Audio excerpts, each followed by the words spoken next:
Miten päivätöissä käyvällä ihmisellä on aikaa tehdä sekä palkkatöitä, että kotitöitä, että harrastaa asioita, että nähdä ihmisiä, että sitten vielä tehdä tämmöisiä YouTube-videoita? Jos videoiden tekemisestä ei saa tuloja ja rahat on muutenkin tiukalla, mitä varusteita ja ohjelmia kannattaa hankkia? Mikä pitää motivaatiota yllä silloin, kun YouTuben tekemisestä ei saa rahaa? Jos sinä siellä olet harkinnut aloittavasi tällaisten YouTube-videoiden tai muiden somesisältöjen tekemisen, niin varmasti kiinnostaa, että mihin oikein olet ryhtymässä, eli mitä kaikkea eri työvaiheita ja ajateltavia yksityiskohtia sisältyy vaikkapa yhden tämmöisen YouTube-videon tekemiseen. Ja vaikka et itse tekisikään näitä somevideoita, niin työskentelyprosessi saattaa silti kiinnostaa, koska se on aika erilaista kuin mitä sitten itse teet arjessasi. Ja ainahan on hauska urkkia muiden tekemisiä. Jos oot mun kanavalla ensimmäistä kertaa, moikka, mun nimi on Heidi-Lisa, mä olen 31-vuotias Joensuussa Itä-Suomessa asuva tubettaja, ja tubettamisen rinnalla, kuten saatoitte arvata, niin teen monia muitakin asioita, mutta olen muun muassa tämän noin 1000 tilaajan YouTube-kanavan tekijä ja ylläpitäjä. Tällä videolla ajattelin kertoa hieman metatason asiaa, eli YouTube-videoiden tekemisestä.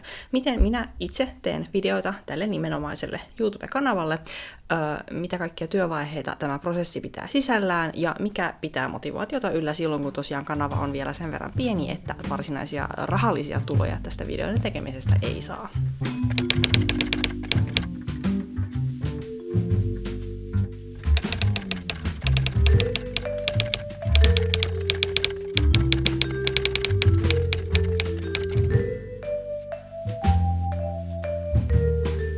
Videoiden tekeminenhän lähtee niin mulla kuin myös varmasti kaikilla muillakin ihan siitä ensimmäisestä ideasta ja sen idean saattamisesta vähän hienostetumpaan muotoon, eli käsikirjoitukseksi. Mä teen käsikirjoituksia vähän videon aiheesta ja formaatista riippuen. Vlogeissa mulla yleensä ei ole käsikirjoitusta, mä vaan rupean kuvaamaan ja katson mitä siitä tulee. Käsityövideoilla, joita mä teen suht säännöllisesti, viime aikoina ehkä vähän vähemmän, mutta niitä tulee kuitenkin mun kanavalle myös tulevaisuudessa, vink vink. Käsityövideoissa mä ensin kuvaan sen jonkin vaatteen tai muun käsillä tehtävän asian tekoprosessin, ja sen jälkeen teen sitten tarkemman käsikirjoituksen sitä esimerkiksi selostusta varten. Täällä mun sylissä kiehnää tämmönen lillukkakissa, joten jos mikrofonin läheltä kuuluu jotain omituista suhinaa ja purinaa, niin tässä on syyllinen. Sitten mulla on myöskin tämmöisiä höpöttelyvideoita, niin kuin esimerkiksi tämä, jota nyt katsot. Mä kutsun näitä puhutaan videoiksi. Näissä mulla on yleensä etukäteen tehty väliä käsikirjoitus. Aiemmin olen tehnyt ihan sanasta sanaan tarkkoja käsikirjoituksia, mutta mä totesin, että siitä tulee ehkä vähän epäluontevaa siitä kameralle puhumisesta ja esiintymisestä, jos mulla on ihan tarkka käsikirjoitus, joten nykyisin mulla on semmoinen ranskalaisilla viivoilla tehty käsikirjoitus myös tähänkin videoon, jota mä tässä koko ajan vilkuilen. No mistä ne ideat sitten syntyy? Ja toisaalta, että mikä on sitten riittävän hyvä tai kiinnostava idea videon aiheeksi. Mä pohdin itse tätä kysymystä aika usein, koska tuntuu, että mun elämä ei ole tarpeeksi kiinnostava, jotta siitä voisi tehdä videoita. Ja sen takia mulla on ollut pitkiä taukoja esimerkiksi vlogien kuvaamisessa, koska ei ole ollut mukamas mitään kuvattavaa, mutta sitten toisaalta mä oon ehkä viime aikoina ajatellut, että ehkä mun tavallisen tylsä elämä onkin ihan riittävän kiinnostavaa, kuvattavaa, ihan vaikka vaan vastapainona sille, että tosi monet somettajat ja tubettajat ja sisällön tekijät elää aika erikoislaatuista elämää, johon ei välttämättä kuulu 9-5 tai 8-4 päivätyö, joten tällaisen tavallisen elämänkin näkeminen voi olla ihan virkistävää jonkun mielestä.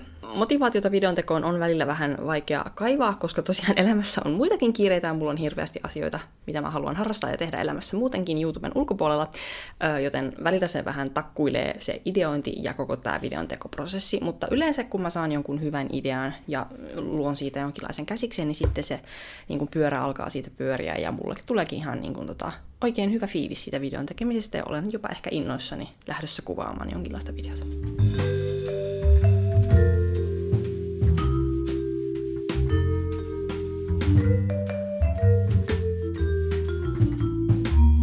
Sen jälkeen, kun videolle on ideoitu jonkinlainen käsikirjoitus tai ainakin alustava suunnitelma siitä, että mitä lähdetään kuvaamaan, niin sen jälkeen seuraa niin sanottu tuotantovaihe, eli se itse kuvaaminen ja äänittäminen. Mulla on tähän erilaisia vermeitä. Mulla on esimerkiksi kamera, jolla mä tällä hetkellä kuvaan, sillä saa tietyn tyyppistä kuvaa, ja sitten mä kuvaan ihan mun Fairphone 4 puhelimella, koska kuten varmasti kaikki tiedämme, niin nykyaikaisissa puhelimissa on varsin hyvät videokamerat ja kamerat ylipäätään, joten tällä esimerkiksi vlogien kuvaaminen on todella näppärää. Iso kamera on tosiaan siitä vähän kömpelö, että se täytyy aina asetella yleensä jollekin jalustalle, se vie tilaa, se on painava.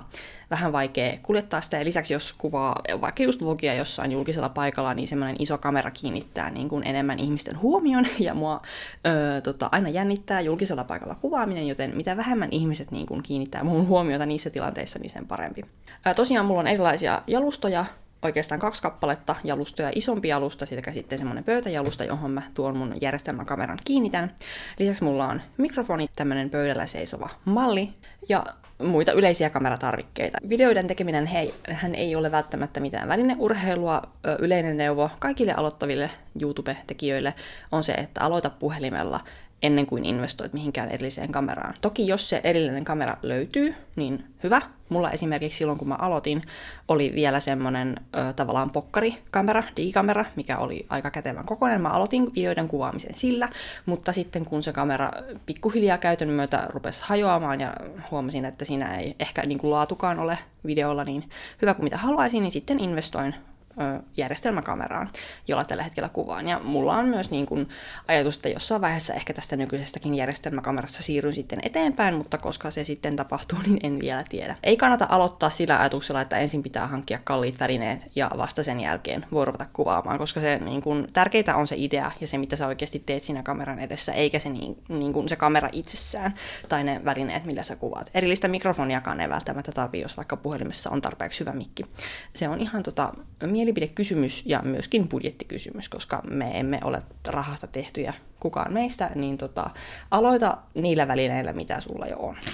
Kuvatessa aika tärkeää on myös muistaa niin kuin kuvauspaikan ja kuvakulman valinta. Mä itse edelleenkin opettelen tätä, että mikä paikka esimerkiksi täällä mun asunnossa on hyvä. Samoin valaistuksen miettiminen on aika tärkeää, koska se kuvan laatu riippuu ei pelkästään siitä, että kuinka hyvä kamera sulla on, vaan myöskin siitä, että kuinka hyvä valaistus on ympärillä. Luonnonvalo on aina tietysti paras, joten kuvaa ehkä mielellään ikkunan ääressä. Mulla on tässä iso ikkuna vieressä ja mulla on melkein kaikki lamput päällä täällä mun asunnossa, jotta tämä kuva sitten olisi mahdollisimman terävä ja valoisa. Tämän kuvausprosessin kesto vaihtelee mulla ihan videon formaatin mukaan. Eli jos mä teen vaikka vlogia, niin sehän riippuu tietysti siitä, että minkälaisen ajanjakson se vlogi kattaa. Onko se 1 päivän, onko se 1 viikon tai viikonlopun vai onko se kokonaisen kuukauden. Mä oon kokeillut näitä kaikkia eri formaatteja ja se aina määrittelee se vlogin kattama aika sen, että kuinka paljon siinä kuvaamisessa menee. Toki jos mä kuvaan niin kuin 1 päivän aikana vlogia, niin mä kuvaan sen päivän aikana ehkä enemmän klippejä, versus sitten jos mä kuvaan kuukausivlogia, niin mä en välttämättä kuvaa jokaisena kuukauden päivänä jotakin, vaan aina vähän ripotellen sinne tänne. Mutta se on hyvin vaihtelevaa vlogeissa. Käsityövideoissa jos mä teen jotain pieniä korjauksia tai tuunauksia, niitä mä saatan kuvata niin kuin 1 päivän aikana. Mutta sitten jos mä teen alusta alkaen jonkin uuden vaatteen, niin riippuen mun elämän muista aikatauluista, niin se saattaa viedä vaikka parikin viikkoa, se kuvausprosessi tavallaan alusta loppuun. Jälleen mä en välttämättä kuvaa siinä aikana joka päivä, mutta että niin kun sen vaatteen valmiiksi saamiseen mulla saattaa mennä vaikka 2 viikkoa.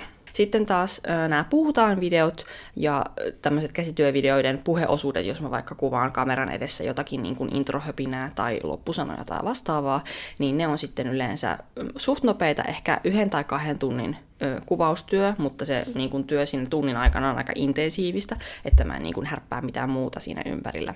Eniten tavallaan kuvaustyötä tulee yleensä niin kuin pitkistä blogeista ja käsityövideoista, mutta ehkä isoin kynnys sitten taas mulla on tämmöisten puhumisvideoiden kuvaamiseen, koska tässä pitää olla jotenkin eri tavalla skarppina kuin jos mä kuvaan vaan jotain niin kuin arkista tekemistä tai jotain käsityöprojektia, jota mä teen muiden asioiden lomassa.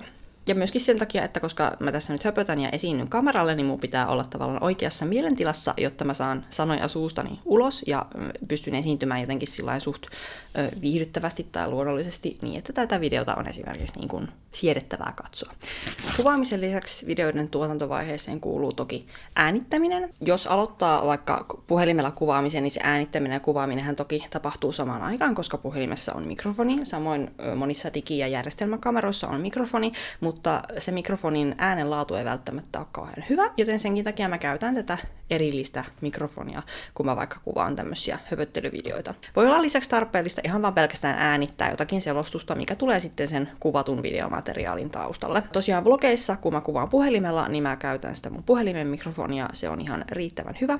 Käsityövideoissa mä äänitän puheosuuksia tällä mikrofonilla, mutta lisäksi välillä mä käytän tuota kameran ääntä, jos vaikka mulla on siinä joku projekti, mitä mä kuvaan, ja mä haluan sanoa jotakin kommentteja siinä hetkessä kameralla, niin sitten mä vaan sanon ne kameralle ja yritän pärjätä sen vähän huonomman äänenlaadun kanssa.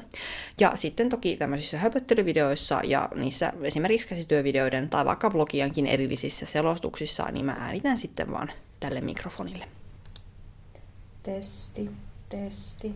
Juna Tampereelta Ouluun oli lopulta yli tunnin myöhässä. Kiitos taas Valtion rautatiet, joten tein juhlameikin ja kampauksen varmuuden vuoksi jo junassa valmiiksi.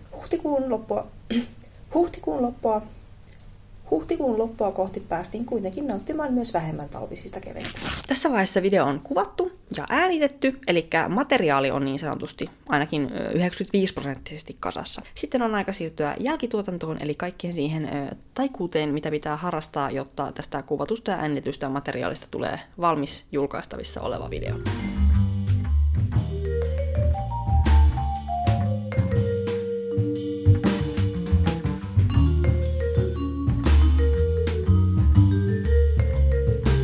Jälkituotanto mun tapauksessa alkaa ihan sillä, että mä siirrän noi kuvatiedostot kamerasta tietokoneelle ja tietokoneelta edelleen mun ulkoiselle kovalevylle ja sieltä edelleen mun editointiohjelmaan. Mä käytän videoiden editoimiseen Lightworks-ohjelmaa, ja mun mielestä Lightworksista ei puhuta ollenkaan tarpeeksi verrattuna vaikka johonkin Adoben Premiere Prohon tai DaVinci Resolveen tai muihin tämmöisiin tavallaan kuuluisampiin editointiohjelmiin. Mutta Lightworks on siis se, mitä mä käytän. Mä aloitin sillä sen takia, että siitä on olemassa siis ilmaisversio, ja siitä on myös olemassa sitten maksullisia versioita, joissa on vähän eri ominaisuuksia hintaluokasta riippuen. Kannattaa tosiaan aloittaa ilmaisilla ohjelmilla tai halvoilla ohjelmilla, sen sijaan, että jos ei ole koskaan elämässään editoinut videota ja sitten menee saman tien ostamaan jonkun Premiere Pro Super Pro-version, mikä maksaa monta sataa euroa vuodessa. Mä en edes tiedä oikeasti paljonko se maksaa, mutta mä kuvittelen, että se maksaa ihan hirveästi. Niin kannattaa aloittaa edullisemmilla vaihtoehdolla. Tosiaan Lightworksista on olemassa ilmaisversio, on olemassa ilmaisversioita myös muista editointiohjelmista, joiden nimeä mä nyt valitettavasti muista, mutta käyttäkää Googlea hyödyksenne, kun etsitte resursseja. Ja tosiaan sitten myöhemmin, jos tuntuu siltä, että se videoeditointi on hauskaa ja sitä haluaa jatkaa tehdä ja on budjettia, niin sitten voi hankkia niitä vähän parempia ja useampia ominaisuuksia sisältäviä niin kuin maksullisia versioita. Mun prosessi Lightworksissa menee sillä, että kun mä oon siirtänyt jostain, mistä ikinä tallennuspaikasta mulla ne video- ja äänitiedostot onkaan. Mä oon siirtänyt ne sinne Lightworks-ohjelmaan ja siihen projektiin, minkä mä oon luonut tälle kyseiselle videolle siellä Lightworksissa, niin mä siirrän ne kuva- ja videotiedostot ensin siihen videon aikajanalle täysin niin kuin muokkaamatta, leikkaamatta mitään. Mä vaan siirrän ne siihen järjestykseen, missä ne suurin piirtein tulee olemaan siinä lopullisessa videossa. Sen jälkeen mä rupeen leikkaamaan, eli kaiken turhan lätinän ja kommellukset ja mokat pois sieltä, ellei ne mokat ole sitten niin hauskoja, että ne kannattaa säästää jonnekin videon loppuun. Samoin tässä vaiheessa mä yleensä sitten siirtelen pätkiä sillä aikanalla paikasta toiseen, jos mä haluan vaikka videon alkulätinöiden taustalle jotakin niin kuin kuvamateriaalia, mikä sitten myöhemmin vaikka toistuu siellä videolla, tai jotakin takaumia vaikka siihen videon keskelle. Tässä on kuvakauppaus siitä, miltä yksi mun videoista näyttää Lightworksin editointinäkymässä. Ja tässä on esimerkkejä siitä, mitä kaikkea ylimääräistä mä olen kyseiseltä videolta leikannut pois.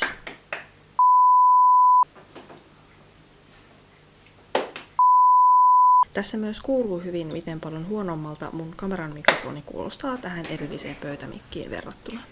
Kesä on monille ihmisille vuoden suosikkiaikaa. Siinä vaiheessa, kun tämä video on suurin piirtein niin kuin leikattu, palaset on oikean pituisia ja oikealla kohdilla, niin sitten mä niin kuin valitsen esimerkiksi musiikin, on se sitten taustamusiikkia tai jotain, niin kuin, mikä kuuluu vähän kovempaa siinä videon aikana. Samoin äänitehosteet, jos mulla on niitä käytössä. Eli ne valitaan ja myöskin ajoitetaan, ja se on välillä aikamoista hienosäätämistä, koska niin kun mä haluan, että ne yleensä asiat tapahtuu ihan tiettyinä hetkinä siinä videossa, niin se musiikin ja äänten säätäminen voi olla aika aikaa vievää. Samaan aikaan toki säädetään sitä äänenvoimakkuutta, senkin kanssa on mahdollisuuksia pelleillä vaikka mihin suuntaan. No sitten siinä vaiheessa, kun se audioraita alkaa olla suurin piirtein kunnossa, niin mä siirryn visuaalisiin tehosteisiin, eli jos mä käytän vaikka zoomausta, tekstiä tai kuvia ruudulla, lisäksi jos pitää tehdä jotain värimäärittelyjä, kirkkauden tai kontrastin säätöä, mahdollisia niin kuin siirtymiä eri klippien välillä tai vastaavaa.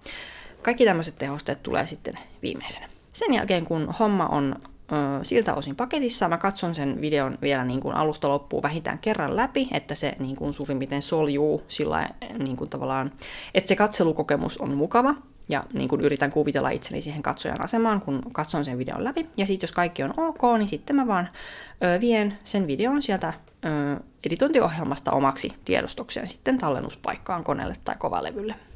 Toki mä teen näitä eri editointivaiheita usein niin kuin limittäin tai samanaikaisesti, vähän fiiliksen mukaan. Joskus mulla on semmoinen päivä, että mä haluan keskittyä pelkästään musiikkiin, joskus mulla on semmoinen päivä, että mä keskityn vaikka videon ensimmäiseen 5 minuuttiin ja siinä hion kaiken kuntoon ennen kuin siirryn seuraavaan pätkään.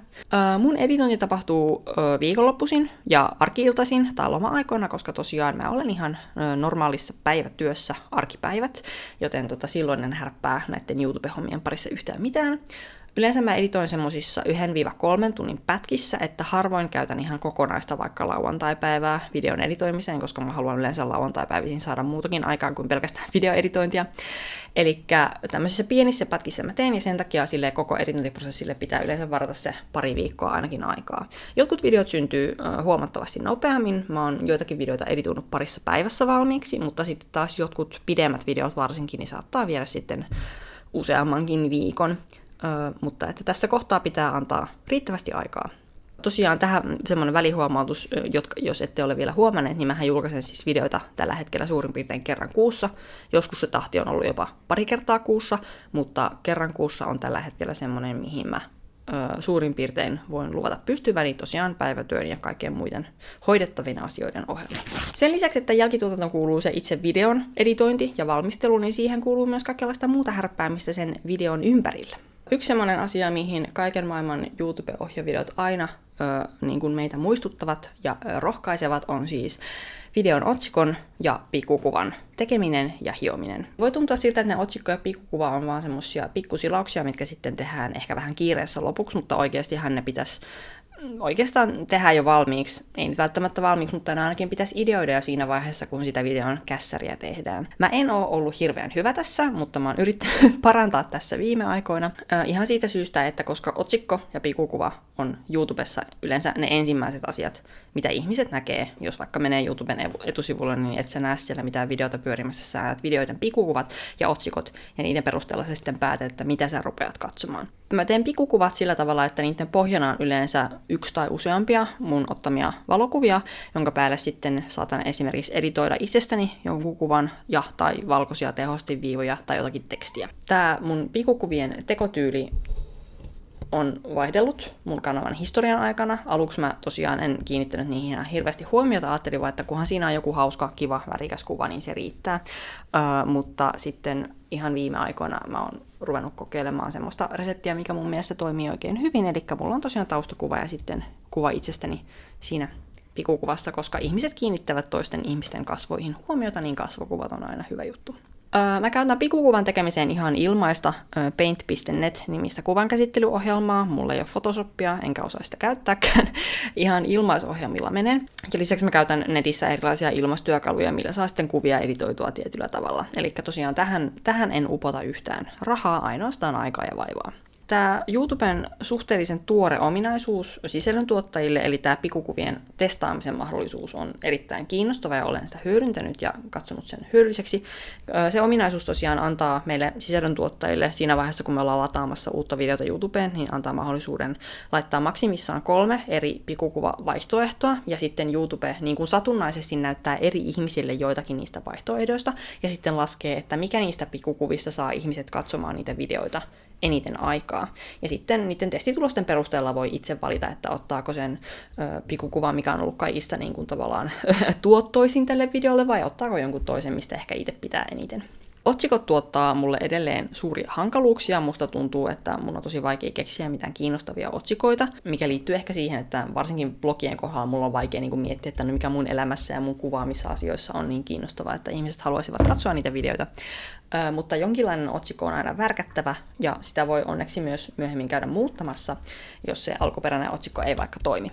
Tähän otsikoiden testaamiseen mä todellakin toivon, että YouTube tekisi samanlaisen testiominaisuuden kuin sitten noissa pikukuvissa, että saisi niinku testailla vähän eri otsikoita ja katsoa, miten hyvin ne sitten uppoavat katsojiin. Mulla on tosiaan, mä teen otsikot siis suomeksi ja englanniksi, eli suomenkielistä YouTubea käyttäville näkyy suomenkieliset otsikot ja englanninkielistä käyttäville englanninkieliset otsikot, tai ainakin näin mä toivon. Ne otsikot on yleensä eri kielillä vähän erityyliset, eli ne ei välttämättä käänny sanasta sanaa, mutta se perusasia on yleensä niissä otsikoissa suurin piirtein ainakin niin kuin samanlainen johdonmukaisesti.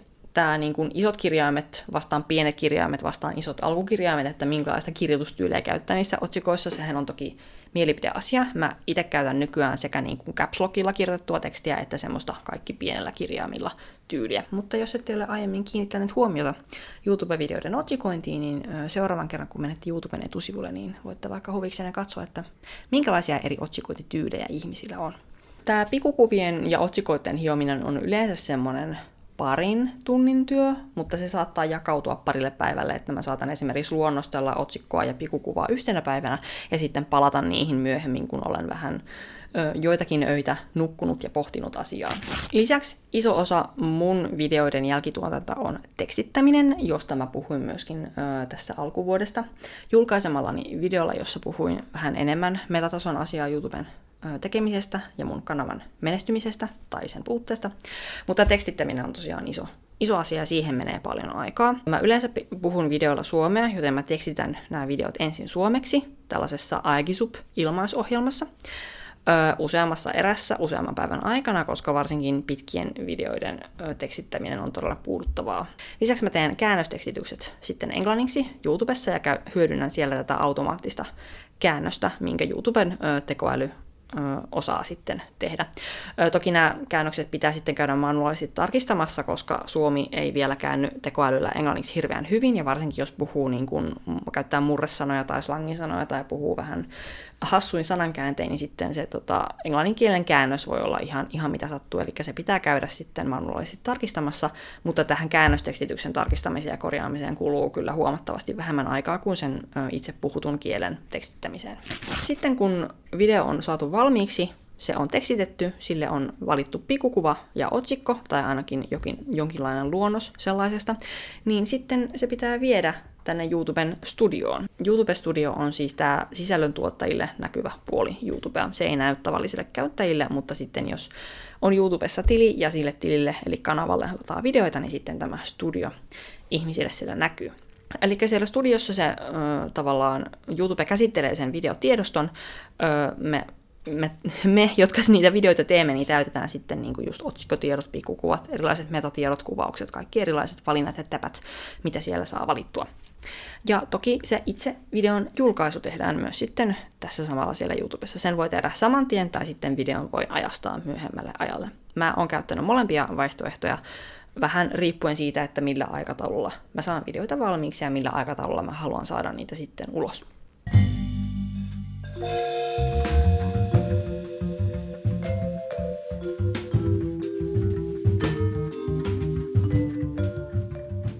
Okei, nyt video on julkaistu, mutta sen julkaisun jälkeenkin on vielä tekemistä. Se ei suinkaan lopu siihen julkaisuun se työnteko näiden videoiden eteen. Se tekeminen voi olla ihan yksinkertaisimmillaan sitä, että sitä videota jakaa omissa somekanavissa tai lähettää vaikka suoraa linkkiä kavereille. Minä tosin en tee sellaista, mutta jotkut saattavat niinkin tehdä. Mä siis jaan mun YouTube-videoita mun julkisilla somekanavilla, mun yksityisissä somekanavissa, joihin pääsee vaan mun kaverit ja läheiset.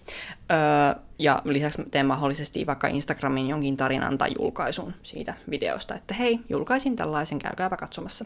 Vähän fiiliksen mukaan ja videon aiheen mukaan. Lisäksi toki semmoinen aika mukava askare, mikä liittyy julkaistuihin videoihin, on se niiden tavallaan katselukertojen ja kommenttien ja tykkäysten seuraaminen. Jos tulee kommentteja, mä luen ne kaikki, niitä ei aina välttämättä tule, mutta jos tulee, niin kaikki luen. Useimmista tykkään, koska useimmat kommentit on olleet positiivisia ja se on oikein kivaa. Ja moniin kommentteihin saatan vastatakin, jos mulla on niihin jotakin järkevää sanottavaa. Tosiaan YouTube-studion puolella on mahdollista seurata näitä videon tilastoja, eli sitä, että kuinka monta katselukertaa esimerkiksi se video saa, kuinka monta minuuttia sitä videota yhteensä on katseltu, tai keskimäärin per katselukerta katsotaan. Eli käytännössä, että miten hyvin se video saa niinku huomiota heti sen julkaisun jälkeen sekä sitten myös pidemmällä aikavälillä. Mä käyn katsomassa niitä tilastoja ehkä vähän liikaakin. Se on aika koukuttavaa ja se on ehkä mielenterveydelle vähän haitallista, koska sitten jos se video ei pärjää hirveän hyvin, niin sitten sitä vaan masentuu ja ajattelee, että no mitähän mä voisin nyt sitten asialle oikein tehdä. Toisaalta se voi olla myöskin tietyissä tapauksissa rohkaisevaa, jos se video vaikka toimiikin, niin sitten siitä saa semmoista tietoa, että okei, ihmiset tykkää katsoa tämmöisiä videoita. Lisäksi omiin vanhoihin videoihin kannattaa, ja minäkin teen sitä, että palaan niihin välillä aina satunnaisesti. En yleensä katso viimeisimpiä tekemieni videoita hirveän usein, koska mä oon vastikään käyttänyt niihin tuntikausia aikaa, että olen katsonut niitä ja hionut niitä ja saanut ne ulos, niin niitä ei sitten sen jälkeen tee ihan heti mieli katsoa uudelleen, mutta välillä on kiva palata sitten joihinkin pidemmän aikaa sitten julkaistuihin videoihin ja katsoa vaikka, että niin kuin ylipäätään muistella, että mitäs tuli kuvattua ja että oliko se hyvä video ja miten mä oon sitten vaikka parantunut tai kehittynyt tässä videon teossa niin kuin sen jälkeen. Myös muiden tubettajien videoiden ja kanavien seuraaminen, toki teen sitä ihan niin kuin huvin vuoksi, kuten varmasti kaikki teistäkin siellä ruudun toisella puolella, mutta ihan myöskin tämmöisessä tavallaan tutkimus- ja opiskelumielessä, koska on sit kiinnostavaa seurata muiden tubettajien videota just sitä, että miten he vaikka niin kuin editoi, millä tyylillä he esiintyy kameran edessä, millaisia vaikka tehosteita tai siirtymiä he käyttää, millaista taustamusiikkia, jne. Niin siitä saa paljon oppia sen huvin lisäksi. Toki YouTubehan on täynnä myös niin kuin ohjevideoita, että miten teet YouTube-videoita, eli hyvin metatason asiaa, ja niissä videoissa on toki kanavasta ja asiantuntijasta riippuen niin kuin hyviä neuvoja, joskus ei niin hyviä neuvoja, mutta siis ohjevideot on oman genrensä ja hyvin suosittuja, ja minäkin niitä säännöllisesti katson, koska haluan aina välillä vastauksia joihinkin kysymyksiin, jotka minua videoiden tekemisessä askarruttavat.